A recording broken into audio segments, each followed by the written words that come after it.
Están entrando a la nave que te transportará de la realidad a mundos imposibles, misteriosos e historias increíbles. Esto es Historias Fantásticas. Abróchate el cinturón porque comenzamos.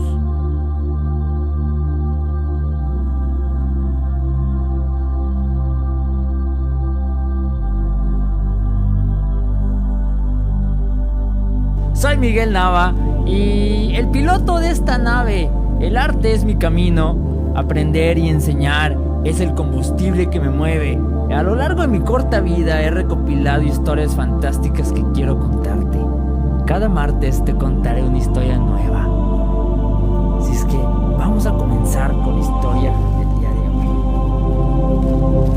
hoy. Escribo en el exilio desde un planeta remoto y oscuro llamado Tierra, al que me han enviado la jerarquía por haber querido violar la zona prohibida del universo. He vivido ya 11 vidas terrestres y no he podido retornar a mi lugar de origen. Algo en el enfoque magnificente de la divinidad estimuló un misterio que ninguna lección o sufrimiento han podido develar, y eso me mantiene prisionero en este lugar extraño y distante, regido por leyes que no coinciden con mi naturaleza celestial. Escribo como un intento más de compartir, porque eso es lo que he aprendido a hacer. Escribo porque recuerdo, y el recordar sin manifestarlo me ahoga. Así comienza esta historia. Hoy vamos a conocer la historia de uno de los libros que más me ha fascinado en los últimos años, y este libro se llama La fuerza vital del cielo anterior. Este libro está escrito por una mente de un científico loco y que se ha puesto muy de moda últimamente. Es un neurofisiólogo y psicólogo mexicano. Se dedicó a estudiar la conciencia, el chamanismo, las disciplinas orientales, y su último estudio o proyecto fue sobre la telepatía. Claro que este proyecto estaba encaminado desde la ciencia. Nació el 12 de diciembre de 1946 y desapareció el 8 de diciembre de 1994. No se sabe nada de él, no se sabe qué pasó con él. No se han encontrado restos de que esté muerto. Hay algunos que piensan que aún sigue con vida. Algunos otros piensan que se pasó a otra dimensión. Otros creen que el gobierno de los Estados Unidos lo secuestró. Muchos otros creen que fue víctima de una venganza de amor. Y a mí, este libro que les voy a narrar hoy me hace pensar que quizá no es un libro de ficción, sino un libro autobiográfico. La fuerza vital del cielo anterior. ¿Y de qué trata este libro? ¿Y de qué trata esta historia el día de hoy? Bueno, cuenta la historia de Adaesus y Balikai, dos seres que fueron creados como almas gemelas. Ellos eran originarios de Andrómeda. Por lo menos, eso es lo último que recuerda Adaesus, quien es el que narra la historia. La civilización de Andrómeda ocupaba un alto nivel en la jerarquía del universo. En Andrómeda conocían otras civilizaciones mucho más avanzadas. Una de ellas es Alión. En Andrómeda estaba resuelto la mayor parte de problemas políticos. Era como una especie de utopía. El gobierno estaba unificado y su dirección era espiritual. Los líderes eran grandes iniciados y los habitantes estaban dedicados a las prácticas de la meditación. Los problemas de alimentación, vivienda y vestido estaban prácticamente resueltos. La arquitectura en Andrómeda era de una geometría equilibrada y perfecta. Los habitantes se reunían en unos salones enormes, los cuales estaban divididos por niveles de conciencia y se dedicaban a meditar. En el centro de la ciudad había una cúpula de cristal en cuyo centro se mantenía encendido una fuente energética de elevada frecuencia e intensidad. Los habitantes se comunicaban telepáticamente. No tenían vestimenta, puesto que el clima en Andrómeda era excelente. Solo utilizaban una delgada y transparente tela de material superconductor. Los jóvenes y los niños eran entrenados en la práctica de la meditación, del conocimiento y del manejo de la energía corporal y mental, de las ciencias y de las artes que por aquel momento ya habían alcanzado un alto grado de sofisticación.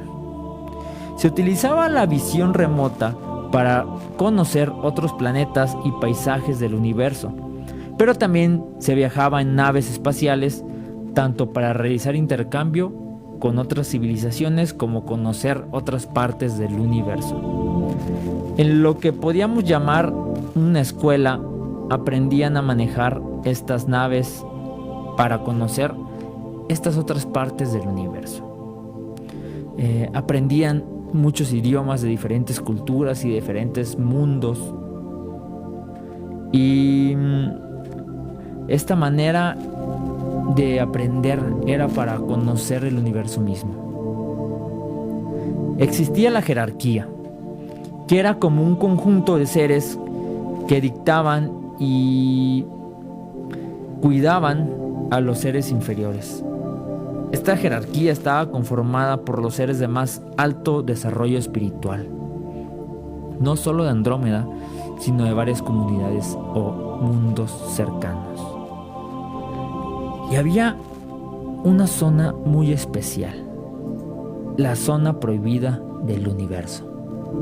Era una zona que estaba poblada por planetas en desarrollo y civilizaciones nacientes. Penetrar esta zona no estaba permitido, porque no podían interferir en el desarrollo natural o maduración de un planeta, y la jerarquía cuidaba que esto se mantuviera.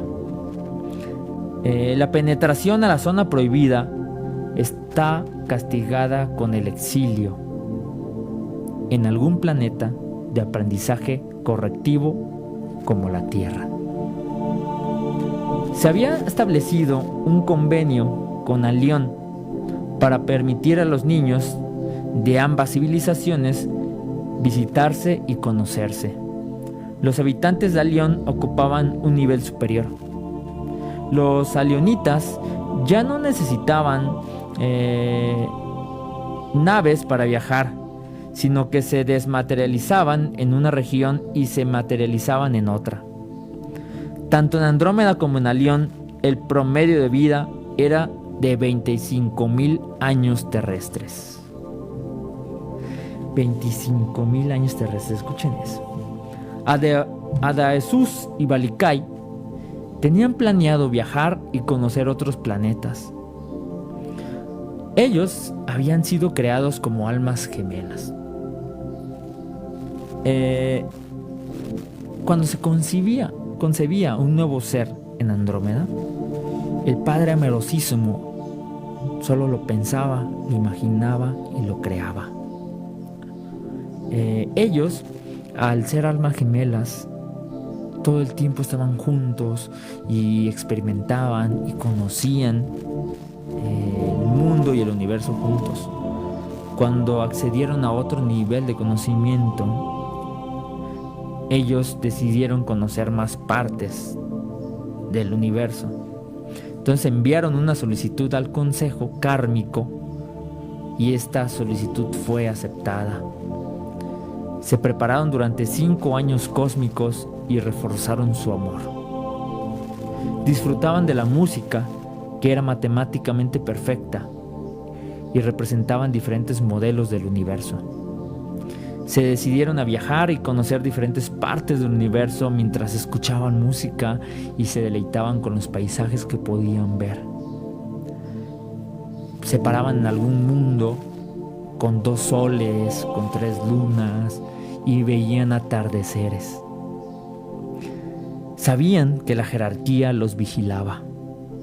Ellos creían que se amaban infinitamente y que su amor era poderoso. Balikai tuvo una idea muy espectacular: convertirse en dioses. Y le propuso a Jesús: con nuestro amor podemos poblar un mundo y hacer que este mundo prospere, hacer que este mundo llegue a nuestro nivel. Así es que decidieron viajar a un planeta que estaba por destruirse, porque los habitantes de este estaban divididos en 2 ideologías y estaban a punto de entrar en una guerra. Así es que pensaron: ¿y si lo salvamos? Pero a Jesús le dijo Balikai: pero este planeta está en la zona prohibida, no podemos acceder a esa zona. Balikai le propuso que la jerarquía no iba a tener problema porque ellos iban a rescatar un planeta y los iban a hacer crecer, que con su amor iban a lograr que este planeta fuera mucho mejor. Pero nunca se imaginaron lo que iba a pasar. Cuando se decidieron en entrar al planeta, pusieron su nave y estaban ya a punto de entrar al planeta cuando empezaron a ver una serie de luces y empezaron a tener una serie de problemas porque no sabían lo que estaba pasando, y de repente entraron a una especie de cuarto, el cual no comprendían. Y esto era la jerarquía que los había capturado. La jerarquía estaba hecha por hombres superiores y podían prever y podían ver y observar lo que estaba pasando con Jesús y Balikai. Así es que los detuvieron, porque para la jerarquía estos planetas que estaban en evolución son muy importantes para la naturaleza, para el universo, porque cada quien tiene su proceso. Así es que se fueron a un juicio, y el juicio dictaminó que tanto Jesús y Balikai iban a ser condenados a vivir 11 vidas terrestres. Jesús jamás volvió a ver a Balikai, y ellos se despidieron de sus familias de Andrómeda, y el papá de Jesús le dijo: yo te voy a estar esperando y te voy a estar ayudando desde acá. Jesús, temeroso porque lo que se contaba de la tierra no era muy grato, y claro que es muy fácil saber el porqué. Así es que la jerarquía los condenó a vivir 11 vidas terrestres para que aprendieran a respetar. Así es que te voy a contar la historia de estas 11 vidas. Así es que agárrate.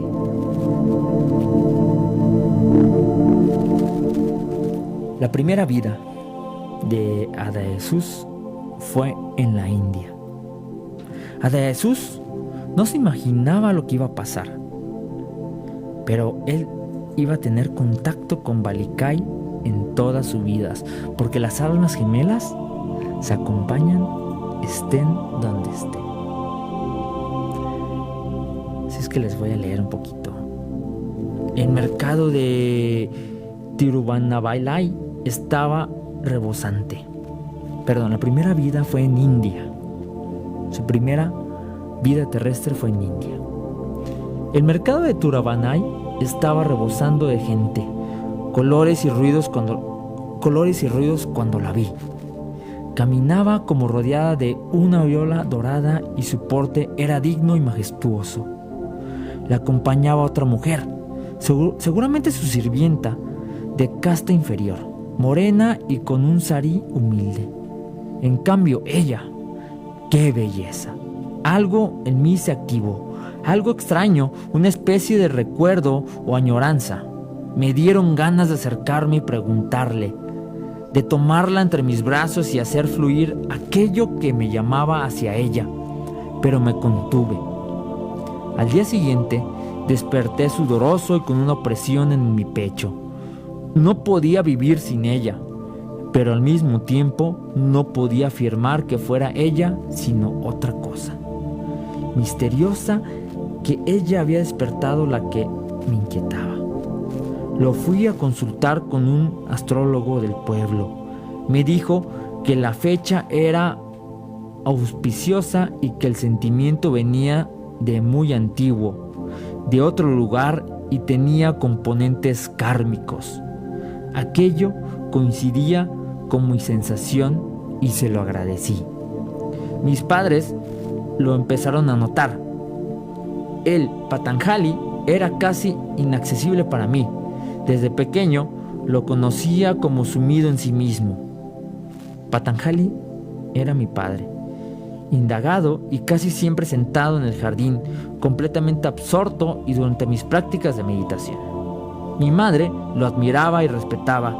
Nos decía a mí y a mis hermanos que su marido, nuestro padre, estaba llegando al tercer ciclo de la vida y que pronto nos abandonaría para adentrarse en el bosque y vivir en un contacto con Dios sin posesiones y en total entrega a Purusha. Estoy seguro que así nos preparaba para que llegando el momento de la despedida la pudiéramos aceptar tal y como ella lo había hecho. Mi madre estaba convencida de que su esposo era un santo y que había cumplido a la perfección su papel de padre y marido. Yo nunca lo había oído discutir o pelear.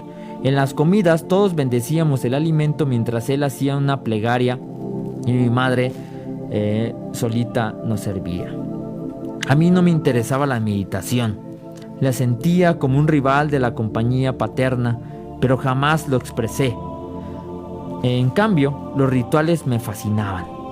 Todas las mañanas acompañaba a mi padre al templo y allí orábamos entre ñañas, acompañaba entre una imagen de Shiva. Él me decía que Shiva iba a transformar lo negativo en positivo, colocándose más allá de la dualidad. De regreso a casa, siempre pasábamos a saludar al elefante sagrado. Su cuidador le había pintado la piel con dibujos intrincados y en su gran cabeza había trazado 3 líneas blancas paralelas y un gran círculo rojo en el entrecejo. Yo le acariciaba su trompa y él la colocaba sobre mi cabeza, como dándome la bendición matutina. Después desayunábamos con toda la familia y al terminar acompañaba a mi padre a su trabajo. Vendía telas en el mercado y lo ayudaba con su negocio. Mis hermanos eran pequeños y se dedicaban a recibir instrucciones en una de las salas del templo. Yo ya había terminado mis estudios y estaba entrenado en el segundo ciclo de la vida. Quizá por eso no podía apartar mi mente de la visión de esa muchacha del mercado. Mi madre me cuestionó 2 días después. Era muy intuitiva y seguramente le extrañaba mi semblante preocupado y mis ojos rojizos indicativos de insomnio. Se me acercó después de la comida y me llevó a su lado. ¿Qué es lo que te sucede?, me preguntó preocupada. Le conté todo y le di señas de la fisonomía y vestimenta de la muchacha. Le confesé la opinión del astrólogo y después de escucharme me dijo que me tranquilizara. La boda se realizó 3 semanas más tarde. Ambas familias éramos de casta brahmánica y no había ningún problema para llegar a su acuerdo. Durante 20 años, mi esposa Soraya y yo vivimos una vida tranquila. Tuvimos 6 hijas y 2 hijos. En un viaje a la bahía de Bengala, visité a mi hermano Amam, quien era pescador del pueblo Ashama. Él me convenció de irme a vivir con mi familia a su pueblo. En las mañanas salíamos a pescar mientras los niños jugaban en la playa, nadaban y asistían a instruirse. Soraya era una buena ama de casa y la pequeña choza que nos servía de hogar siempre la tenía limpia y arreglada. Una tarde, al regresar del mar, Amán y yo nos sorprendimos al notar una humareda que salía del pueblo. El mar estaba picado y no tardamos más de 1 hora en desembarcar. Mi corazón palpitaba con tanta fuerza que sentía que se me saldría del pecho porque el humo parecía surgir de nuestras casas, las que a la distancia se veían envueltas en fuego. Desesperados y luchando con las olas pudimos por fin llegar a la playa. El ambiente era tenebroso y un penetrante olor a carne quemada se percibía en la atmósfera. Los cocoteros que bordeaban la playa con sus hojas chamuscadas y las grandes palmeras del pueblo habían sido testigos de la tragedia. Buscamos a nuestros familiares y lo único que encontramos fueron los restos irreconocibles de decenas de cadáveres, carbonizados y colocados unos sobre otros. Durante nuestros días no pude dormir y mis ojos desorbitados parecían lanzar chispas en todas las direcciones. Existía un estado de estupor completo, sin entender lo que había acontecido y con un deseo de enterrarme en la arena o abandonarme al mar sin luchar. No podía comer y solo de vez en cuando cortaba un coco y saciaba mi sed con su jugo dulce y espeso. Una noche, sin avisarle a mi hermano, comencé a andar sin saber a dónde me llevaban mis pasos.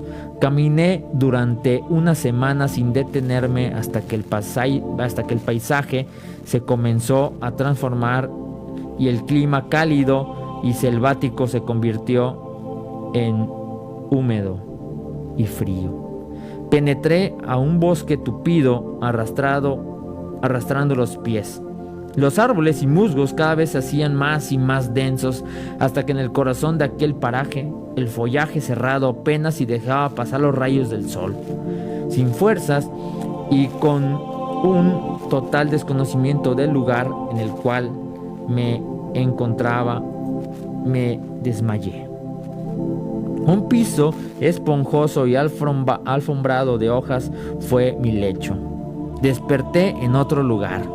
El calor de una fogata me calentaba y haciendo un esfuerzo enorme alcancé a divisar frente a mí a un hombre delgado, de barba enorme y cubierto únicamente con un pequeño taparrabos. Antes de poder reconocerlo, volví a caer en la inconsciencia. La misma experiencia se repitió en varias ocasiones en intervalos que parecían transcurrir sin intermedios. Después supe que más tarde, 13 días en recuperarme y que esa figura humana desdibujada que me había salvado era mi padre Patanjali.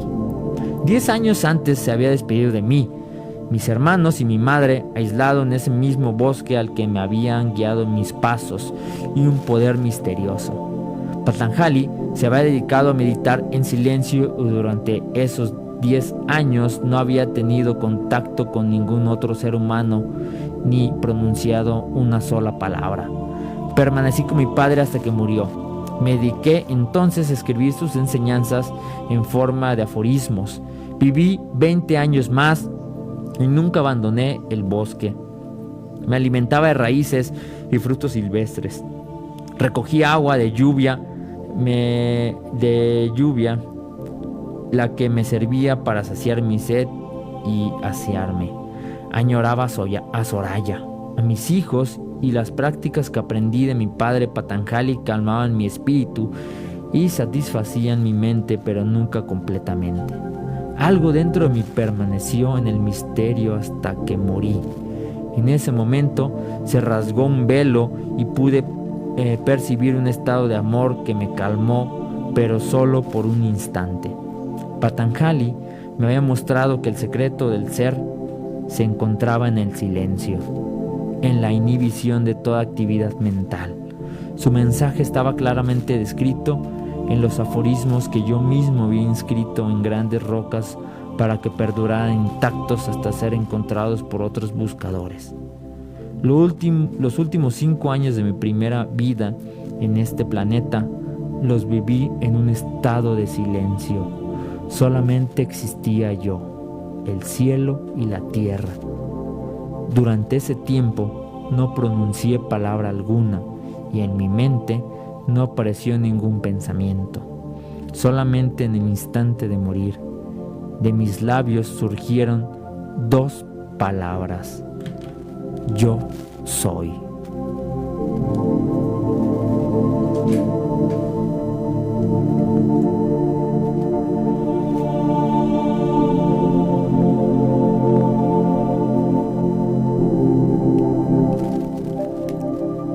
Muy bien, vamos a conocer la segunda vida de Adaesus.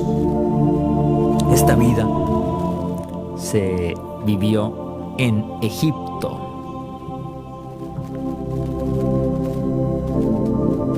Dalimé y yo nos volvimos a encontrar en Egipto, pero como hermanos gemelos. El consejo kármico así lo había decidido. Mi gestación fue humana, pero a Dalimé la jerarquía la incrustó en el vientre de mi madre, haciéndola ocupar el cuerpo del feto que se desarrollaba a mi lado. Obviamente yo no tuve conciencia durante esto. Mi segunda vida terrestre. Dalimé, al igual que yo, nació en un cuerpo masculino. De niños acostumbrábamos a escondernos detrás de los bloques de piedra que los esclavos del faraón ocupaban para la construcción de las grandes pirámides y los monumentales templos iniciáticos. Allí, lejos de la vista de los obreros y capataces y en voz baja, hablábamos durante horas. Ambos poseíamos la extraña capacidad de ver imágenes perfectas con los ojos cerrados y de recibir mensajes provenientes de fuentes extrañas. Compartíamos aquellas y estas verbalizándolos mientras acontecían. Nuestra alimentación era pobre y de pésima calidad, y casi no veíamos a nuestros padres, los que se pasaban el día entero trabajando para el faraón. Sabíamos que debíamos tener mucho cuidado porque de ser sorprendidos u oídos se nos castigaría en forma terrible. De adolescentes, mientras acercábamos paja, oímos un rumor que nos llenó de esperanza. Había surgido un gran hombre llamado Moisés, que prometía liberarnos de la esclavitud. Lo fuimos a escuchar varias veces y nos asombró su poder y presencia. Después empezaron a ocurrir cosas muy extrañas. Un día, el Nilo se convirtió en sangre. Durante semanas, plagas de langostas, formando nubes densas y pegajosas, azotaron los plantíos. Ranas por millones cayeron del cielo, y una noche terrible la muerte penetró a los aposentos egipcios buscando sus primogénitos para destruirlos. Al amanecer de esa noche, la noticia se regó como el viento húmedo y cadente del Nilo. El faraón nos dejaba libres, guiados por ese hombre magnífico, Moisés. Cargamos nuestras pertenencias sobre los hombros y un desvalijado carramote, y junto con otros miles como nosotros abandonamos el lugar que nos habían visto nacer. Atravesamos el Mar Rojo entre dos columnas gigantescas de agua que Moisés había abierto, y después de varias semanas de una caminata fatigosa y llena de riegos, hicimos un campamento en las faldas de una enorme montaña, el Sinaí. Moisés nos habló una tarde de tormenta. En medio del relámpago nos dijo que subiría a la montaña para hablar con Jehová y después descendería hacia nosotros. Lo esperamos durante semanas y no bajaba. Le reclamamos a Aarón, su hermano, y él nos ordenó construir un ídolo de oro. Las mujeres se descararon y abandonaron a sus maridos y se entregaban sexualmente a cualquiera. Mi hermano y yo participamos durante algunos días en las orgías, pero cansados y dándonos cuenta que nadie nos ponía atención, continuamos con nuestros diálogos e imágenes. Estas se habían fortalecido con claridad, lo mismo que nuestros pensamientos. Sin embargo, les faltaba dirección, como si una compuerta se hubiese abierto y aguas turbulentas y sin control se hubiesen desparramado inundando un valle. Algo parecido le sucedió a Moisés al bajar de la montaña. Gritó como un trueno y con una furia tremenda destruyó dos grandes piedras planas que cargaba. Allí comenzó algo terrible. Los hermanos empezaron a matarse entre sí y al terminar de varios días, 3,000 cadáveres insepultos yacían abandonados en el campamento. Entonces Moisés nos habló de nuevo. Dijo que volvería a escalar el monte y que sería la última oportunidad para Israel. Esta vez nadie le pidió a Aarón construir un ídolo. El temor paralizaba las entrañas mientras dábamos sepultura a los muertos y esperábamos el segundo descenso de Moisés. Por fin apareció y nos leyó el mensaje de Jehová. Teníamos, por fin, leyes en las que basar nuestras vidas. Las aceptamos y nos sentimos seguros, pero algo sucedió entonces. Alguien nos acusó con los jueces y le dijo que mi hermano y yo habíamos blasfemado en contra de Jehová y Moisés. Nos había oído hablar de nuestras imágenes y mensajes. Nos mandaron llamar y nos hicieron juicio. Decretaron que uno de los dos debía morir. Más adelante, y me culpé de todo. Yo moriría y no mi hermano, pero él hizo lo mismo. Hubo una confusión y los jueces se miraron unos a los otros como pidiéndose consejo. El juicio se extendió durante varias horas hasta que se decretó la muerte de mi hermano. Un verdugo se adelantó y clavó su cuchillo en su corazón. Desesperado, me lancé en contra de los jueces y también fui muerto. Caí junto al cadáver de mi hermano y tomándolo de la mano, expiré.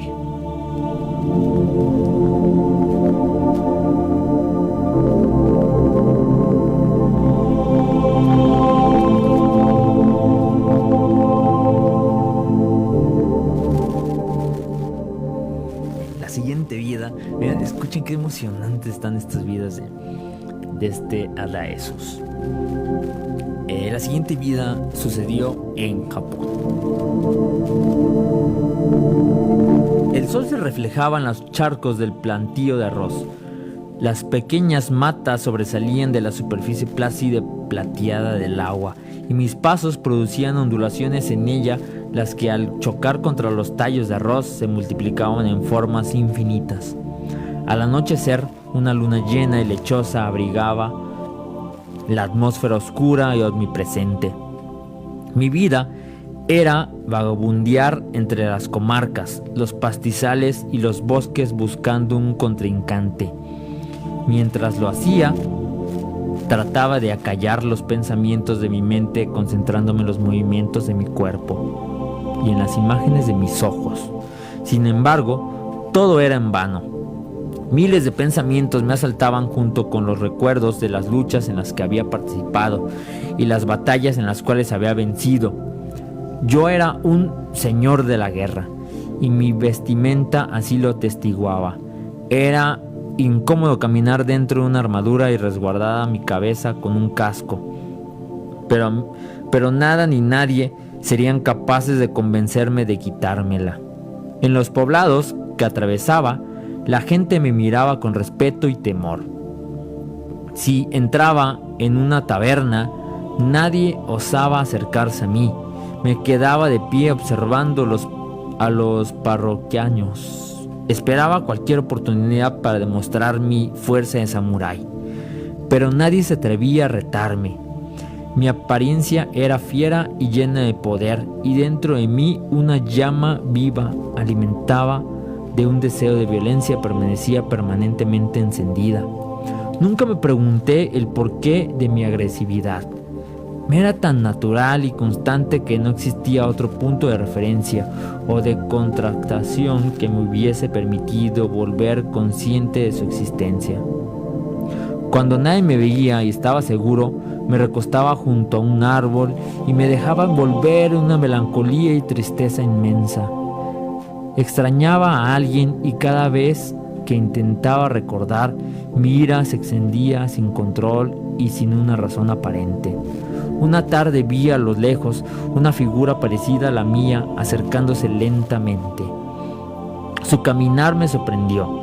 Era pausado y totalmente consciente.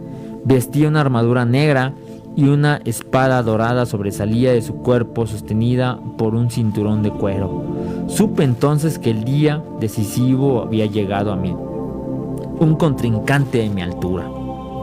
Comencé a caminar en su dirección. Era obvio que él se había percatado de mi presencia y probablemente por su mente atravesó el mismo pensamiento que por la mía. Lo vi colocar su mano derecha en la empuñadura de su espada. Su gesto había sido casi imperceptible y perfecto. Me volví a asombrar y detuve la marcha. Hice lo mismo que él, pero en el instante en el cual sentí el frío acero de la empuñadura de mi espada, me juzgué. En ese instante, él lanzó una carcajada y yo me enfurecí como nunca en mi vida. Rugí de coraje mientras él continuaba riéndose sin parar. En un acto instintivo y sin control, desvainé la espada y furioso me levanté al ataque. Alcancé a ver un destello de malicia en sus ojos y supe que él era superior a mí. Recibió mi primer ataque con una sonrisa de placer en su boca, lo que me hizo enfurecer aún más. Con toda la fuerza de mi brazo lancé un golpe terrible. Recordé en ese instante haber cercenado varias cabezas de un solo tajo con golpes parecidos, pero en él no hizo mella alguna. Me volví a asombrar y el pensamiento de la muerte atravesó mi mente como un cuchillo. Ocurrió entonces algo inconcebible. Mi contrincante lanzó una exclamación poderosa y saltó en el aire frente a mí. Permaneció flotando con la espada desvainada y después descendió lentamente, posándose sin ruido en el piso. Aquello me paralizó por completo. Clavé la punta de mi espada en el suelo y abrí los brazos en un gesto de derrota y aceptación de superioridad infinita. En lugar de atravesarme con su espada, él también la clavó en el suelo y se postró ante mí con humildad. Así permanecimos por varios minutos mientras un águila real hacía círculos encima de nuestras cabezas. Por fin, él habló y su voz me penetró hasta las entrañas. Dijo que aceptaba mi derrota como una victoria y mi amistad como una bendición. Mi ira permanente se desvaneció por completo y mis ojos se llenaron de lágrimas. A partir de ese momento se convirtió en mi maestro. Lo seguía a todas partes y nunca me dijo su nombre ni hizo referencia alguna de su historia. En el invierno caminaba sobre la nieve como flotando, de tal forma que no dejaba huella en ella. En el verano, mientras yo transpiraba, él permanecía fresco y sin mostrar cansancio alguno. Apenas comía, pero cuando lo hacía, el acto adquiría un cariz sagrado. Me enseñó a pensar con claridad y a callar mi mente por completo. En silencio, todo respondía y el conocimiento fluía sin obstáculos. Vivió hasta los 130 años de edad sin haberse enfermado jamás.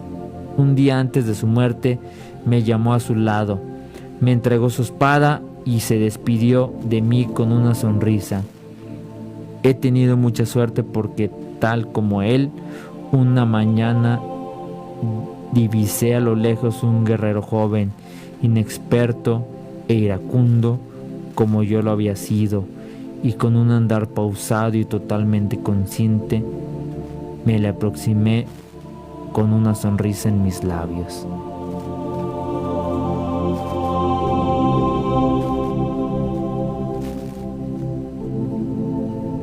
Muy bien, ¿cómo escuchan estas vidas? Estas 3 vidas de Jesús y el encuentro con este amor de su vida, con Balikai.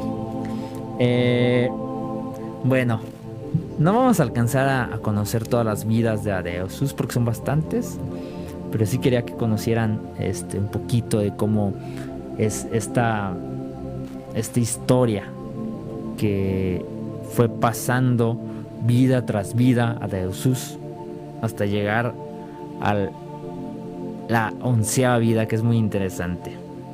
Ya les leeré más partes. Ahorita le voy a dar una partecita de la otra vida para despedirnos. Y antes de empezar con la vida que sigue, que surgió en el Tíbet o que pasó en el Tíbet, quiero que chequen cómo están conectadas las vidas y cómo el escritor, porque no les dije quién había escrito este libro, que es alguien que está muy de moda últimamente, que es Jacobo Grinberg Silverbaum.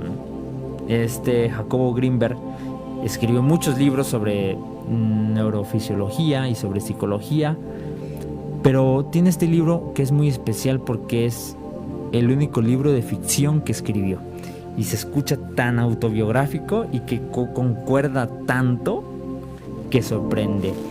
Miren, hay una teoría ahí que me llama mucho la atención. Jacobo Grinberg desaparece porque tiene mucho conocimiento. Él empieza a desarrollar en niños la visión extraocular, o sea, el poder leer sin utilizar los ojos, el poder ver la realidad o el poder ver objetos sin utilizar los ojos. Lo practica en una primaria de la Ciudad de México. Hay datos, hay videos de esto, Él empieza a experimentar con esto y desde luego que como él pertenece a una asociación de la conciencia, bueno, él crea una asociación de la conciencia que pertenece a la UNAM y que está validada como un proyecto científico, pues desde luego que le empiezan a dar apertura a todos los proyectos que él traía. Y uno es esto, la visión extraocular. Y cuando lees las líneas de esta novela y lees a Jesús, que también tiene esta visión extraocular porque en Andrómeda se le enseñan, es una manera increíble cómo Jacobo Grinberg empieza a aterrizar todas sus enseñanzas y todas las investigaciones que tiene de manera artística. Esto es súper genial. Cómo empieza a narrar la historia de estos seres de Andrómeda ligada a todo lo que él iba experimentando y conociendo.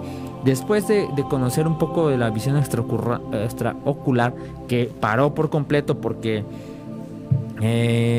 empezó a tener problemas porque los niños se hacían como muy sensibles a esto y veían muchas más cosas que no eran agradables para ellos.